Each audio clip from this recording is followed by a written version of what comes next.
guys, welcome back to the Ultimo Gaming Podcast. I'm your host Jack and I'm joined by Steph and Duane. In today's episode, we're exploring another gaming 2x2. Our gaming 2x2s are a list of 4 games we believe represent us as people. Mine is quite interesting and I have chosen Forza Horizon 4 as my first game. Ooh, that's a good pick. If you have ever had an Xbox, you have likely come across at least one of the Forza games. They are Xbox's flagship racing series. And this one is set in England. The main reason I've chosen it is because it was my first. My first Xbox was the One, and I got it for my birthday in 2019. So Okay.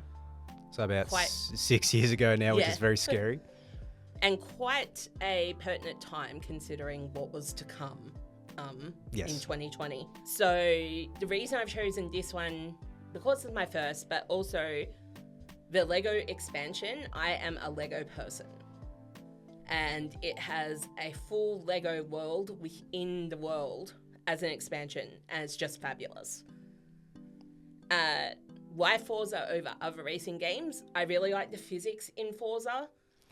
It's the correct sort of balance for me between an arcade experience and a simulation. Yeah, because isn't the Horizon series like a more arcadey version of the motorsport version? Yes, I play both. Yep. And yeah, it's more arcadey and it's also open world, whereas in motorsport you're just going from track to track and race to race. Whereas this one you're driving and the worlds are quite beautifully rendered. So they are based on real worlds. Forza Horizon 3 is based in Australia. Yeah, it's East Coast? Yeah, East Coast with some quite interesting geography. Yeah, because it's all like smushed, isn't it? Yeah. Yeah, the Great Ocean Road is 10 minutes from Surfers Paradise in this version. Yeah. It's a game that I've just kept coming back to over and over again. And I have 2 through to 5 now, which are all the ones that are available on the One. The original Forza Horizon was a 360 exclusive. Yep. That's interesting they haven't brought it over to the One, though. Yeah, it is. I think, again, this is a game that uses a lot of music. I see. And I'm pretty sure that it's around music copyright yeah. that has prevented that from happening. And they've always set in really interesting real-world locations. So Mexico for 5, which is quite interesting because I don't think people necessarily associate Mexico with like driving culture. No. It's a game that we actually often play, even though it's single player, often play it in a group and just take turns. Yep. And either encourage people or laugh at how terrible they are. Yeah, so that is my first game. And if you have Game Pass on the Xbox, it is free and also for PC. Yeah, it's good. Yeah. The next game I'm going to talk about is one that's very locked down into a particular system, and that's Super Mario Jamboree. It's the most recent in the series. It's been going for a while. It's the 3rd game in the Switch collection. Is it actually? Like, I thought there was only 2. What's the... There was Super and Superstars. Super and Superstars, which Superstars is essentially a remake of various older games. Right. And Super had really small boards, didn't it? Yes. Yeah. Yeah, so if you're unfamiliar with this, it is a mini-game collection that uses the conceit of a game board or like a board game to move around and to make decisions regarding what kind of games are going to get played in each round, certain benefits and punishments depending on where you land on the board. Completely and utterly random. It's chance. It's not necessarily what you would call a good game in terms of balance. Of keeping friendships. No. Yeah, of keeping friendships, definitely. Friendship Destroyer 101. But that's generally because you can steal progression away from your friends.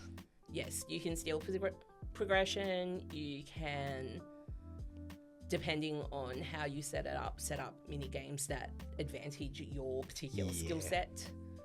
Because it's essentially the Mario Party in general, it's like you got to collect. I think it's 5 by default. Is that right? 5 Yeah. stars. So you go around the board and you go to the stars that are on the point, and you have to pay keys or coins. Basically, Yes. you collect as many stars as you can in however many turns the game is going for. Yep. Yeah, They're so always 20 stars each, except on certain ones, or if there's like this weird sale, like in the mall yeah, the more one. and you can, depending on the game, you get 2 to 3 bonus stars at the end, like depending Yeah. on how most of whatever you did on the board you But get. most of the game is just the mini games, really, isn't it? Yeah. It is, and the reason I chose this is because I am someone who actually really enjoys gaming with friends. Yeah. And it's pretty much up there with Mario Kart as being the ultimate sort of game with friends. Very low stakes and very low sort of entry point. Yeah, it's almost like a Wii Sports sort of level. Like you can give the controller to someone and they can usually pick up on how to play it, because the mini games are usually 2 buttons or a joystick. And the mini games also have tutorials, so Yeah. very, very easy for somebody who's not into gaming to pick up and learn and to get invested in. And then they're very discreet as well. So it's like one game doesn't affect any other game that you're going to play. So if you have a couple of people around for an evening, it's very easy to just pick it up, play it, put it down and forget about it. Yeah. And I think having games like that in our collections is actually quite important, because you don't always have the time or the energy to invest in something like Persona, which we've talked about before. It makes me laugh a lot, and I think that's really important. Like, Yeah. some games have really amazing but quite grim storylines, and this is not bad. Yeah, it's pretty much just you can pick it up and put it down type of thing, and it doesn't have to be too serious unless you've got friends that take it way too seriously. Yeah. Or take bets on who's going to win. That's it, yeah. Oh yeah, you can. It's definitely, if you want to gamble or drink and you want the sort of game that's going to allow you to do that, this is it. That's a dangerous combo. Oh. Yeah. Yeah, so moving on, my next game is one that I think a lot of people haven't heard of because it's been made by a tiny little husband and wife studio. It's called Ooblets. It's came out in 2020. It's available on Xbox, Switch, and PC. There was a little bit of controversy around PC during the development process because they decided to lock in with Epic Game Store exclusive on PC, which certain members of the gaming community were not happy with. I don't understand how this equates to death threats, but No. which did happen at the time. It's a game that I followed the development process of quite closely from fairly early on, probably 2016, and came out in 2020, so 4 years sort of development process. Okay. I found about through the cozy gaming communities within Steam during that process, and essentially it is a combination of a bunch of cozy gaming genres that people tend to be really into. So it has elements of creature collection, farming, Yep. community building, and sort of task like. Is it a local multiplayer game or is it online? It is single player. Okay. And I am loving the sound of it even more now. Yeah, it's single player, and it's also, so it doesn't has a day-night cycle, but it's like Stardew Valley, where you don't have to wait real time 24 hours to get to the next day with like you do with something like Animal Crossing. Yeah, so it's similar like Stardew Valley, but it's not the realistic timeline like Animal Crossing. Yeah, in no, there. it's so it's got Stardew Valley elements. It also has a battle element, but the battles are actually card-based, turn-based dance battles. So you have your little creatures that you've been collecting Yeah. will battle each other in dances, because the developers were very much, Into dance. it was 2016, and they were like, we don't want something that's violent, Right. but we want that mechanic in the game. So it was a way of getting that mechanic into the game without resorting to fighting. Right. Interesting. Yeah, But, so it's like a deck builder, as well as a creature collection. Yes. Is it rhythm or is it just like... No. Okay. So it's just turn-based combat. If you played Pokemon, very, very similar to Pokemon style battles. Okay. That's You get a certain amount of points each round that you can spend. Okay, so it's like an energy meter or something like that? Yeah, exactly. Okay. And it's also... So it has subworlds within the world that you visit. And your idea is, or the end goal of the game, although you can keep doing things like the farming it's endlessly, is to restore this town to its former glory. A very common cozy gaming trope. And yeah, it's just a really fun, interesting concept that plays into a lot of the things people like about cozy gaming and combines them in a new and interesting way. And the graphics are extremely cute. Is it like a pixel or is it chibi sort of style? No, it's got the wife of the husband and wife team who developed it did the art. And it has a sort of like watercolor, almost Breath of the Wild graphics style. Okay. But a cuter version of that, if that makes sense. Yep. Okay. So it's okay, that sounds cool. Yeah, and I suppose it's a game I don't think a lot of people have heard of it. And because it's such a tiny studio, they don't necessarily get the exposure that a lot of other, the first two games I talked about are made by behemoths. Yeah, big studios. And it's just like a two-person developer, is it? Yep. Wow, that's crazy. Yeah, and the last game I want to talk about is actually an Australian game. It's called Unpacking. It is available for literally everything. I don't think there's a system that it doesn't exist on. And this is nominally a puzzle game, although you can actually turn the puzzling elements off. And you are unpacking a person's belongings as they move to several properties across time. And it manages to tell a really rich and full story with almost zero text. The only text you ever really get is situating you within time to sort of understand how far forward we're jumping between each move. And the puzzle element is putting the various belongings of this person in the right place. You can, as I said, turn that off, but the puzzle element also is part of the story in that it reveals certain things. So she moves in with somebody who you can assume from the visual cues in the game is a man. And there's no way you can put her university diploma except for under the bed or in the bathroom. Okay. So that's telling you something about how this man has incorporated moving in with someone into his life, which is not giving them any space. And then the next move, this is like a minor spoiler, but she's moving back home. So you can tell that relationship has fallen through. So there's like an underlaid narrative underneath it, is there? Yes, there is a massive amount of narrative, and it's all told visually, and it's all told through the objects this person owns. So you can make inferences as to this person's sexuality, as to this person's status as a person with disability. Okay.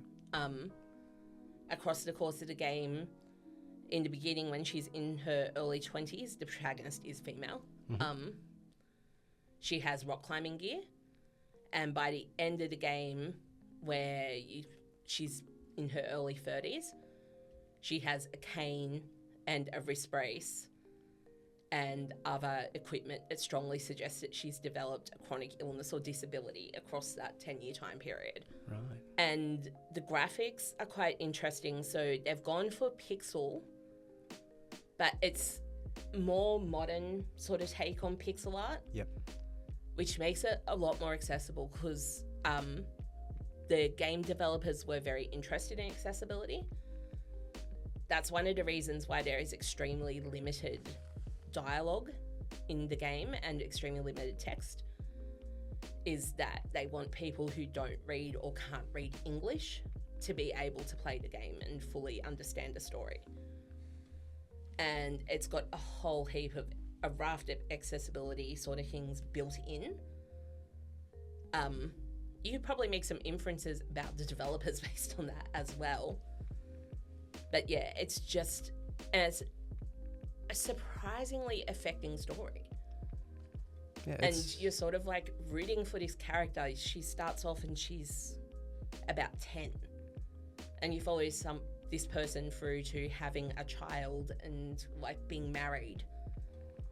And yeah, it's a really sort of, and you learn so much about their hobbies and their interests and how they change over time as well. So it becomes like a, it starts off as a puzzle game where you're just unpacking things, and then it actually tells this like really deep narrative right underneath the actual thing by just looking a little bit further into what items you're unpacking. Is that essentially how it works? Wow.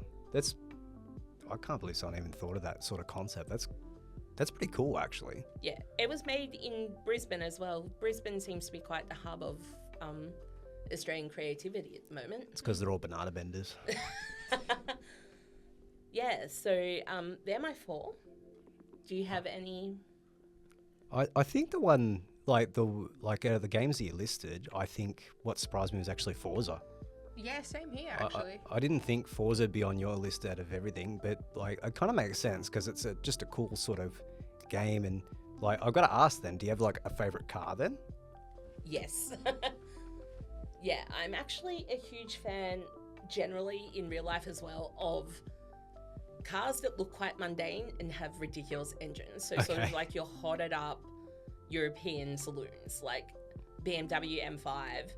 Sweet. The various Mercedes that like the AMG produce, but they look like completely normal cars and then take off like a rocket. Do you have like a dream car that's in that game that you'd love to have in real life then? The Audi R8, the V10 model. Yeah, that's a nice car. Yeah. So interestingly, I don't actually drive, so I know, but still you can appreciate it and get around. I can look at it and go, oh, that's pretty. Yeah. And it also handles really well because there are quite, like, the game is quite good at differentiating between the way a front-wheel drive car and a rear-wheel drive car handle. Yeah. And a four-wheel drive car for that matter. Yeah, and I think I've actually always really enjoyed racing games, and especially games like Need for Speed Underground, Underground 2. Underground 2 is the best. Which have, again, elements of, like, decorating the car, picking the colours. Yeah. I love all that sort of side of it too. And cars as art is sort of a really interesting thing. Yeah, you just loving because the customization in Forza is pretty good, isn't it? It is. It's very good. And, yeah, I enjoy that side of it as well. Cool. So, out of your list, what would you recommend people to play, though? I would say unpacking, and I would say that for a few reasons. First of all, there are very few barriers to entry. Yep. Second of all, it's quite a short game. You can play it in depending on how good you are at the puzzle / how much attention you're sort of paying to the environment between 3 and 4 hours. Mm-hmm. So it's not a game that is going to consume your entire being. Yeah. And it's also just extremely sort of something where you can chill and relax and you don't have to stress about combat or about like having to pay very deep attention to what you're doing in terms of mechanics of the game. And yeah, I think that its storytelling aspects as well are so well done and so interesting. What you can do with a game and how you can use game to tell stories, which is something that I'm really interested in. I feel like they're starting to get more into like a more narrative heavy. There's using games to tell stories that can't normally be told through like short films or you know, absolutely. And that seems to like hit that on the head with like because I don't think you could sell that narrative in like a short story. No.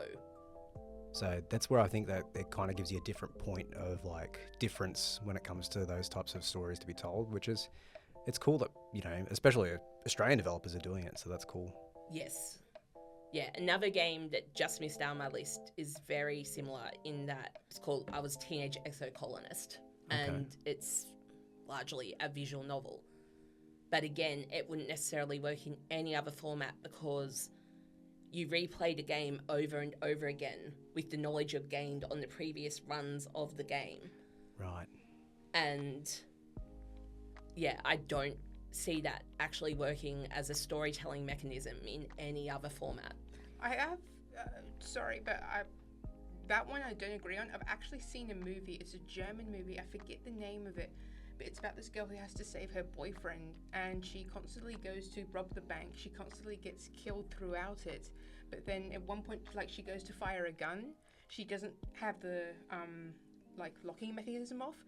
She ends up dying at some point, wakes up the same morning, goes to rob the bank again, and they're like, you don't know how to use that gun, and then she unlocks it because she remembers from her last time. So it can be put into a movie perspective. TV series, I wouldn't say so, but, like, I've only ever seen it done once, just the once. So it's almost like Groundhog Day. Pretty much, yeah. Yeah. I guess that's a different type of storytelling though. But yeah, no, it is interesting that they can do it that way. Like, I guess what Jack was saying with the unpacking though is that there's like those elements where I guess, can you like miss some of these things that you unpack? Yeah. Are you forced to be on rails? To a certain extent, yes, but Is it like if I missed a certain step, I wouldn't get that part of the story unless I went back and replayed it? Or do you have to always unpack every item to get there? you have to unpack every item to get there, which Yep. I think is something, because they have been talking about sequel, is something they're looking at incorporating. But can you choose which item you pick up next, or is it just Yes. handed? Okay. Yeah, you can choose what, and there is a certain amount of flexibility in where those items get placed. Okay. So, it's not going to let you do something like, You can't just throw it over the bed or something like that. or actually you can with some things. Okay. Like in the early running when she's a child, there's a number of stuffed toys, and you can choose what goes on the bed, what goes on the shelf, what goes on the, and what goes in her backpack for school. Mhm. Like there's a lot of sort of options while giving you a framework to be able to tell the story. Okay. Oh, that sounds really interesting. That's got me intrigued. Same. Definitely got me intrigued. Yeah. So that's another episode of Ultimo Gaming Podcast, and we were the Ultimo Gaming Group. If you'd like to catch the video podcast, you can find it on YouTube, or you can find our audio playlist below. Be sure to tune in for our next episode. I've been Jack, along with Duane and Steph. Have a good day. See you guys. See ya.